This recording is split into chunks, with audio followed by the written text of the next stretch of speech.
Good morning students. बच्चों, last video में lesson number 2 के सेकंड पार्ट पढ़ा था। उसका अगला टॉपिक है इलाहाबाद की संधि सन 1765 ईस्वी। बक्सर की युद्ध की समाप्ति के बाद अंग्रेजों ने नवाब सिराजुद्दौला को एक संधि की, जिसके अंतर्गत नवाब ने इलाहाबाद तथा कड़ा को अंग्रेजों को सौंप दिया। जो बक्सर का युद्ध हुआ उसके बाद नवाब सिराजुद्दौला ने अंग्रेजों को इलाहाबाद और कड़ा को अंग्रेजों को सौंप दिया। तत्पश्चात क्लाइव तथा मुगल सम्राट शाह आलम द्वितीय के मध्य 12 अगस्त 1765 ईस्वी को हुई संधि के बाद मुगल सम्राट को कंपनी के संरक्षण में ले लिया गया। जो मुगल सम्राट था शाह आलम द्वितीय, उसको कंपनी के अधीन कंपनी के संरक्षण में ले लिया, कंपनी के अधीन हो गया हो, और उसे 26 लाख रुपए वार्षिक पेंशन के बदले में कंपनी ने बंगाल, बिहार तथा उड़ीसा की दीवानी प्राप्त कर ली। उसने क्या किया कि जो वो मुगल सम्राट था शाह आलम, उसे 26 लाख रुपए वार्षिक पेंशन दी और बंगाल, बिहार तथा उड़ीसा में दीवानी प्राप्त कर ली। इलाहाबाद की संधि द्वारा बंगाल में नवाब की सत्ता समाप्त हो गई। वहाँ दोहरी सरकार की स्थापना हुई। इस व्यवस्था के अंतर्गत नवाब को कानून व्यवसाय के प्रशासन का जिम्मेदार बनाया गया, जबकि राजस्व वसूलने का अधिकार कंपनी के पास रहा।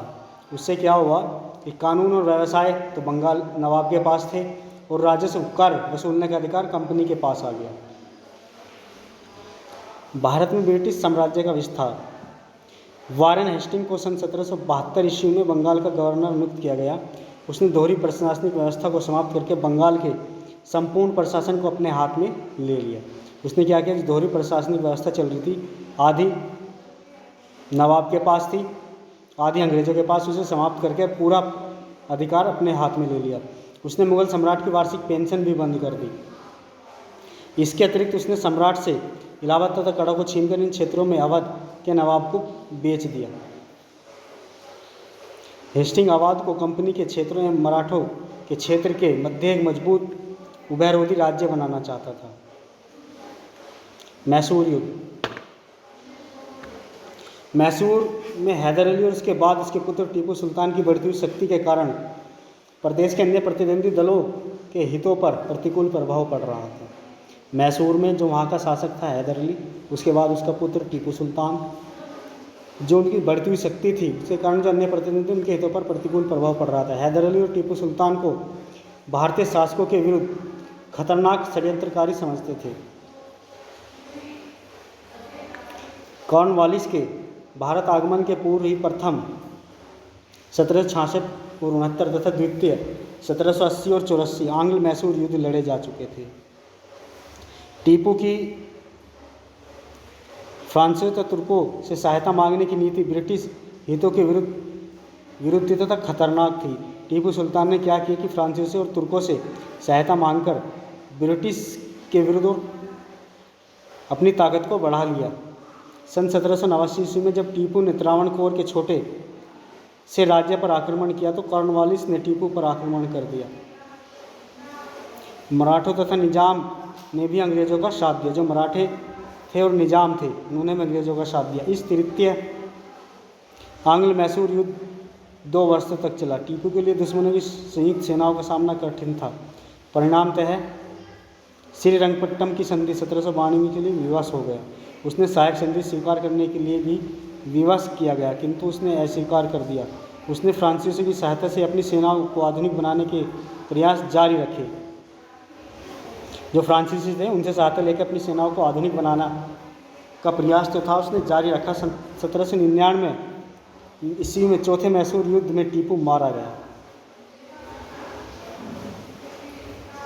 मैसूर राज्य के एक बड़े भाग को ब्रिटिश साम्राज्य में मिला लिया गया। एक छोटा सा भाग निजाम को मित्रता के प्रतीक के रूप में दिया गया तथा शेष भाग पूर्ववर्ती हिंदू राजा के अवैध पुत्र को दे दिया गया, जिसे सहायक संधि को स्वीकार करने पर सिंहासन पर बैठा गया। मैसूर विजय अंग्रेजों की सबसे बड़ी सफलता थी, जिसका अपार सैन्य वित्तीय महत्व था। ब्रिटिश साम्राज्य अब दक्कन के एक छोर से दूसरे छोर तक विस्तृत हो गया। मैसूर को जीतने के बाद अंग्रेजों की जो शक्ति बहुत ज़्यादा बढ़ गई। उनका जो साम्राज्य है दक्कन के एक छोर से दूसरे छोर तक हो गया। उसके बाद चली सहायक संधि। अब सहायक संधि क्या थी? लॉर्ड वेलेस्ली भारत में ब्रिटिश साम्राज्य को ब्रिटिश साम्राज्य में बदलने का उद्देश्य से भारत आया था। लॉर्ड वेलेजली भारत में ब्रिटिश साम्राज्य को भारत का ब्रिटिश साम्राज्य बदलने के उद्देश्य से भारत आया था। इस लक्ष्य को प्राप्त करने के लिए सहायक संधि अपनाई थी। इस संधि के क्या था सिद्धांत थे। नंबर 1, इस संधि को स्वीकार करने वाले भारतीय शासकों से यह अपेक्षित था कि वे अंग्रेजों की अनुमति के बिना किसी भी अन्य शक्ति से न तो लड़ेंगे और न ही किसी प्रकार का संपर्क रखेंगे। पहली कंडीशन ये थी कि किसी भी अन्य शक्ति से ना तो लड़ेंगे और ना उनसे संपर्क करेंगे, मतलब ना उनसे मित्रता करेंगे ना दुश्मनी करेंगे। दूसरी कंडीशन, सहायक राज्य में आंतरिक शांति एवं व्यवस्था हेतु अंग्रेजों की सेना ब्रिटिश सेनापति के नियंत्रण में राज्य में रहेगी। जो सहायक संधि के अधीन थे, जो वहाँ की आंतरिक शांति और व्यवस्था बनाए रखने के लिए जो अंग्रेजी सेना थी, उसका अधिकारी कौन होगा? ब्रिटिश सेनापति होगा, ना कि अंग्रेजों का, ना कि राजा का सेनापति। तीसरी कंडीशन थी, सेना का व्यय वहन करने के लिए भारतीय राज्य को अपने क्षेत्र का एक भाग अथवा एक निश्चित वार्षिक धनराशि कंपनी को देनी होगी। जो सेना रहेगी वहाँ, उसका वहन खर्च करने के लिए उसे या तो एक क्षेत्र देना पड़ेगा, एक निश्चित राशि देनी होगी। इसके बदले में कंपनी सभी सहायक राज्यों की बाह्य आक्रमणों से रक्षा करेगी। जो कंपनी की सेना है, जो बाहर से आक्रमण होंगे, उनसे उसकी रक्षा करेगी। हैदराबाद का निजाम सहायक संधि को स्वीकार करने वाला प्रथम भारतीय था। आंग्ल मराठा युद्ध सन 1761 ईस्वी में पानीपत के तृतीय युद्ध में पराजय के बाद मराठों ने माधवराव प्रथम तथा महाजी सिंधिया के नेतृत्व में अंग्रेजों के खिलाफ युद्ध करना आरंभ कर दिया, किंतु उसमें एकता का अभाव था तथा पेशवा भी शक्तिहीन हो गए थे। सन 1772 ईस्वी में चौथे पेशवा माधवराव प्रथम की मृत्यु के बाद सिंहासन के उत्तराधिकारी के लिए गृह युद्ध छिड़ गया। रघुनाथ राव ने कंपनी के गवर्नर से संधि कर ली, जबकि Nana Phadnavis governor general Hasting के साथ मिल गया। सिंहासन के लिए संघर्ष 7 वर्षों तक जारी रहा। अंततः साल 22 की संधि सन 1782 में अंतर्गत माधवराव द्वितीय को पेशवा मान लिया गया। इसके बदले में उसे सॉल्टेस द्वारा द्वीप अंग्रेजों को देना पड़ा।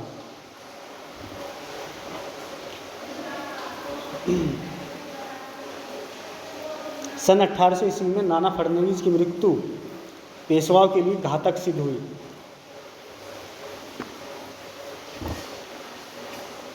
उनकी शक्ति घट गई। नाना फडणवीस जो मराठा थे, उनकी मृत्यु के बाद उनकी पेशवाओं की शक्ति घट गई और मराठा सरदारों ने प्रभुत्व जमाना शुरू कर दिया। जो सरदार थे वहाँ के, उन्होंने अपना अधिकार जमाना शुरू कर दिया। सिंधिया और बाजीराव की संयुक्त सेनाएं होलकर द्वारा पराजित हुई। बसाई की संधि के द्वारा पेशवा को पुणे के सिंहासन पर पुनः बिठाया गया, किंतु इस संधि से मराठा अंग्रेजों के संपूर्ण नियंत्रण में आ गए। मराठा जो अंग्रेजों के अधीन हो गए। लॉर्ड वेली ने अब मराठा सरदारों पर नियंत्रण की योजना बनाई। गायकवाड़ ने अंग्रेजों की सहायक संधि स्वीकार कर ली। भोसले तथा सिंधिया को अंग्रेजों के विरुद्ध युद्ध में सन 1805 में पराजित होने पर सहायक संधि स्वीकार करनी पड़ी। विभिन्न संधियों द्वारा उड़ीसा तथा गंगा यमुना के मध्य स्थित क्षेत्रों को अंग्रेजों को समर्पित कर दिया गया। इस प्रकार क्या हुआ कि जितने भी मराठे थे, पहले तो उन्होंने आपस में युद्ध लड़ा, फिर अंग्रेजों से हाथ मिला लिया। उसके बाद अंग्रेजों ने एक एक करके सबको पराजित कर दिया और उनसे जो गंगा यमुना के मध्य स्थित क्षेत्र था उसे हासिल कर लिया। उड़ीसा के तटवर्ती क्षेत्र पर अंग्रेजों का अधिकार हो जाने से पूर्व से में बंगाल से लेकर दक्षिण में मद्रास तक ब्रिटिश क्षेत्र स्थल मार्ग द्वारा परस्पर जुड़ गए।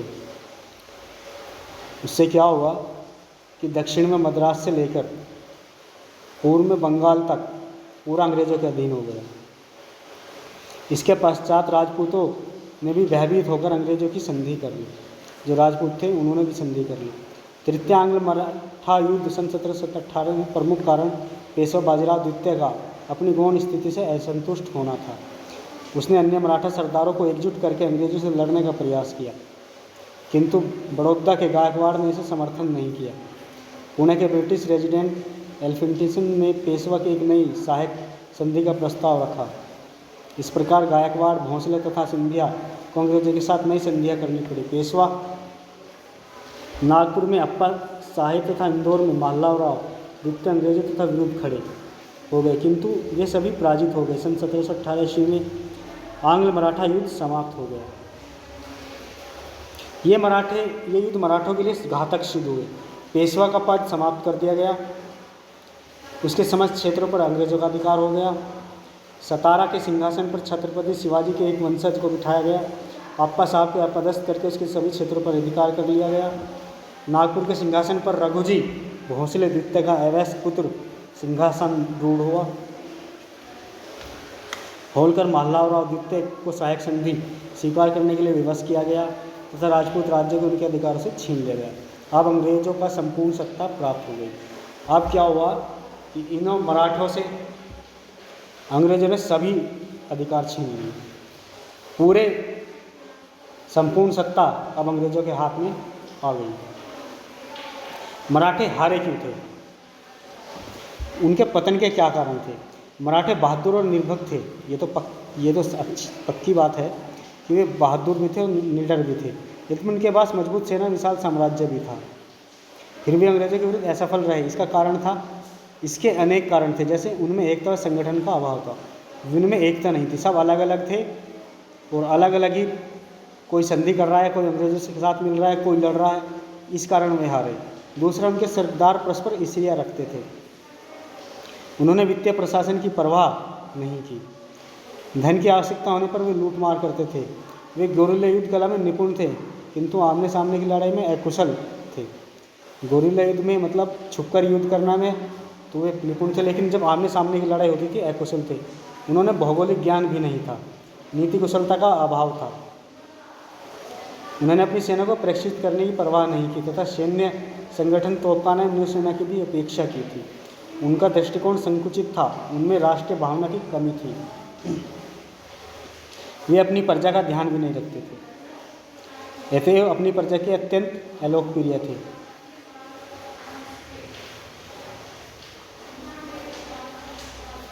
नेक्स्ट है आंग्ल नेपाल युद्ध। नेपाल के गोरखा उत्तरी भारत के मैदान पर अपना नियंत्रण स्थापित करना चाहते थे। जो नेपाल के गोरखा थे वो उत्तरी भारत पर अपना नियंत्रण करना चाहते थे, जो ब्रिटिश हितों के प्रतिकूल था। आंग्ल नेपाल युद्ध 1814-16 में गोरखा नेता अमर सिंह पराजित हुआ। उसने सन 1816 में संगोली की संधि करनी पड़ी, जिसके अंतर्गत गढ़वाल कुमाऊं के क्षेत्र में अंग्रेजों को सौंप दिए गए। सिक्किम भी ब्रिटिश संरक्षण में आ गया। गोरखों ने काठमांडू में एक ब्रिटिश रेजिमेंट रखना भी स्वीकार कर लिया। अब क्या हुआ कि नेपाल के जो गोरखा थे वे भी अंग्रेजों से हार गए। उन्होंने अपने कई क्षेत्र गढ़वाल कुमाऊं अंग्रेजों को दे दिए, सिक्किम भी दे दिया और काठमांडू में एक इंग्लिश रेजिमेंट भी रखना स्वीकार कर लिया। उसके बाद है सिंध पर विजय 1843। सिंध पर अनेक कबीलियाई सरदार अमीर का शासन था, जो मूलतः बलूचिस्तान के निवासी थे, जो अमीर थे। 1809 ईस्वी में ब्रिटिश कंपनी ने अमीरों के साथ एक संधि की, जिसके अंतर्गत अमीरों ने कहीं भी फ्रांसीसी बस्ती बनाने की अनुमति न देना स्वीकार कर लिया। जो अंग्रेज़ों के साथ संधि हुई उसकी अमीरों की, उन्होंने क्या किया कि फ्रांसीसी को बस्ती बनाने की अनुमति नहीं देने की संधि की। सन 1832 इसी में एक अन्य संधि इंग्लिश कंपनी तथा हैदराबाद सिंध के अमीर के मध्य हुई। पंजाब के महाराजा रणजीत सिंह संधि को जीतने के लिए बहुत उत्सुक थे, सिंध को जीतने के लिए, किंतु ब्रिटिश सरकार उन्हें ऐसा करने की अनुमति नहीं दी। जब प्रथम अफगान युद्ध छिड़ा तथा महाराजा रणजीत सिंह ने ब्रिटिश सेनाओं को पंजाब से गुजरने की अनुमति नहीं दी, तो लॉर्ड ऑकलैंड ने सन 1832 में संधि की परवाह किए बिना ही सिंध होकर ब्रिटिश सेनाओं को भेजने का निश्चय किया। अफगान युद्ध के दौरान सिंध को युद्ध संचालन का अड्डा बनाया गया। सर चार्ल्स नेपियर को सिंध पर अपने सभी प्रकार के नियंत्रण का दायित्व सौंपा गया। उसने सिंध के अमीरों पर नई संधि थोपने की चेष्टा की। इससे क्रुद्ध होकर बलूची लोगों ने अंग्रेजों पर आक्रमण किया, किंतु 1843 में पराजित हो गए।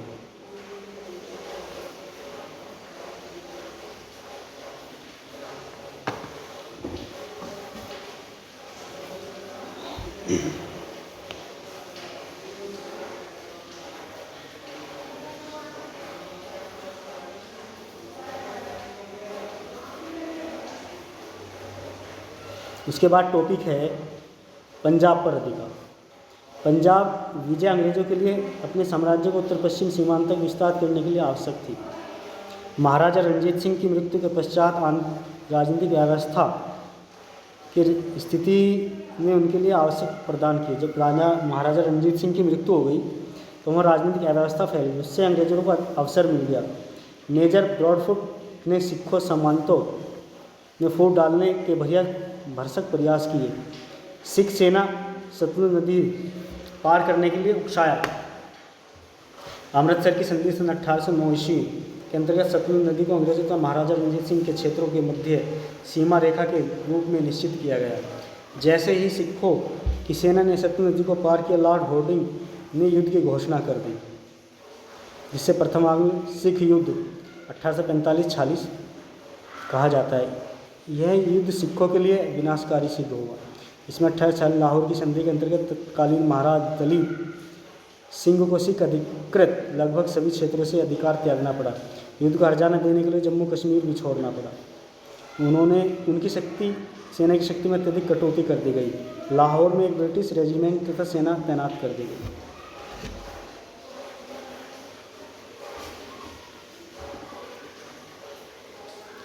सन 1846 ईस्वी में शांति समझौते के बावजूद पंजाब के अतिरिक्त मामलों में अंग्रेजों के हस्तक्षेप सिखों को जरा भी पसंद नहीं था। सेना से निकाले गए सैनिक रोजगार छीनने से असंतुष्ट थे। महाराजा दलीप सिंह की संरक्षा रानी जिंदान पर षड्यंत्र का आरोप लगाकर उसे चुनार भेजने के निर्णय ने आग में घी का काम किया। लॉर्ड डलहौजी पंजाब पर अधिकार करने के अवसर की प्रतीक्षा में था। उत्तराधिकारी प्रश्न पर मुल्तान में विद्रोह से उसे अवसर प्रदान किया। इस परिस्थिति में द्वितीय आंग्लो मैसूर युद्ध छिड़ गया। सिखों ने अंततः समर्पण कर दिया। महाराज दलीप सिंह को पेंशन देकर इंग्लैंड भेज दिया गया।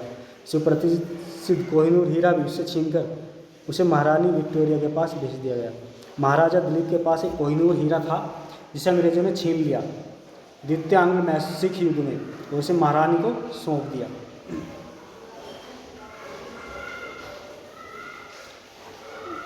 गोद निषेध अधिनियम द्वारा राज्य हड़प नीति। अंग्रेजों ने एक नियम चलाया, गोद निषेध अधिनियम। ब्रिटिश कंपनी के डायरेक्टरों ने गोद निषेध अधिनियम की घोषणा सन 1834 ईस्वी में की। इसका तात्पर्य था कि यदि किसी निर्भर राज्य के शासक की मृत्यु बिना किसी उत्तराधिकारी अर्थात पुत्र के हो जाती है तो उसके दत्तक पुत्र को अधिकारी नहीं माना जा सकता। यह कंपनी के अधिकार में आ जाएगा।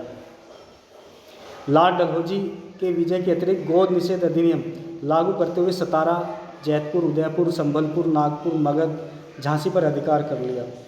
कुशासन का आरोप लगाते हुए बरार तथा अवध पर भी अधिकार कर लिया। इस प्रकार उसने कर्नाटक, तंजौर के शासकों पर पद, पेंशन समाप्त करके उन्हें ब्रिटिश साम्राज्य में मिला लिया। गोद निषेध नियम का आप समझ गए होंगे कि जिस शासक को कोई अधिकार औलाद नहीं है, कोई पुत्र नहीं है, तो वो अपनी कोई भी पुत्र को गोद नहीं ले सकता। उससे उसका राज्य अंग्रेजों के अधीन हो जाएगा। भारतीय राज्य की पराजय के कारण, भारत के राज्य है कि क्यों हारे, उसके क्या कारण था, ये नीचे कारण उनके दिए गए हैं। सबसे पहला कारण, मुगल साम्राज्य के विघटन से उभरे प्रशासनिक प्रादेशिक राज्य आकार में छोटे, संसाधन में कमज़ोर थे। जो मुगल साम्राज्य का जो विघटन हुआ, मतलब वो जो बटा तो उसमें छोटे छोटे राज्य बने और उनके संसाधन कमज़ोर थे। दूसरा है, वे राज्य परस्पर लड़ते थे, वे आपस में ही लड़ते रहते थे, अतः अंग्रेजों के विरुद्ध कभी एकजुट नहीं हुए। तीसरा, भारतीय शासकों ने जनता को स्थायी तथा कुशल प्रशासन नहीं दिया। जो भारत के शासक थे उन्होंने जनता को स्थायी और कुशल प्रशासन नहीं दिया था। वे अपनी प्रजा की निष्ठा प्राप्त नहीं कर सके, अपनी प्रजा का विश्वास प्राप्त नहीं कर सके। हैदराबाद जैसी अनेक रियासतें अथवा राज्यों ने अंग्रेजों का संरक्षण प्राप्त करना बेहतर समझा। जो हैदराबाद जैसी अनेक जो रियासतें थी, उन्होंने क्या किया कि अंग्रेजों के साथ सहायक संधि कर ली, अंग्रेजों को अपना अधिकार दे दिया, सहायक संधि को स्वेच्छा से स्वीकार कर लिया। ब्रिटेन के एक महान नौसैनिक शक्ति था। ब्रिटेन तो जाए, उनके पास नौसैनिक शक्ति थी। नौसैनिक शक्ति मतलब समुद्र में सेना जो होती है उसे कहते हैं नौसैनिक शक्ति। भारतीय शासक सरलता से ब्रिटिश साम्राज्यवाद के शिकार हो गए। स्मरणीय बिंदु, ये जो हमने लेसन में पढ़ा है उसके सभी स्मरणीय बिंदु हैं, इन सभी के बारे में हमने पढ़ा है। आपको एक बार और ये दोबारा से पढ़ने हैं। इससे आपको क्या होगा कि इस पाठ के जो मेन टॉपिक हैं वे यही हैं। स्मरणीय बिंदु हमें क्या क्या याद करने हैं। प्लासी का युद्ध, बक्सर को युद्ध, इलाहाबाद की संधि, सहायक संधि, मराठों की पराजय, ये सब हमने इसमें पढ़े हैं, आपको दोबारा से पढ़ने हैं। और जो ये नीचे दिए गए हैं बहुविकल्प, इनको भरना है। आशा करता हूँ कि आपकी समझ में आ गया होगा lesson. Thank you very much.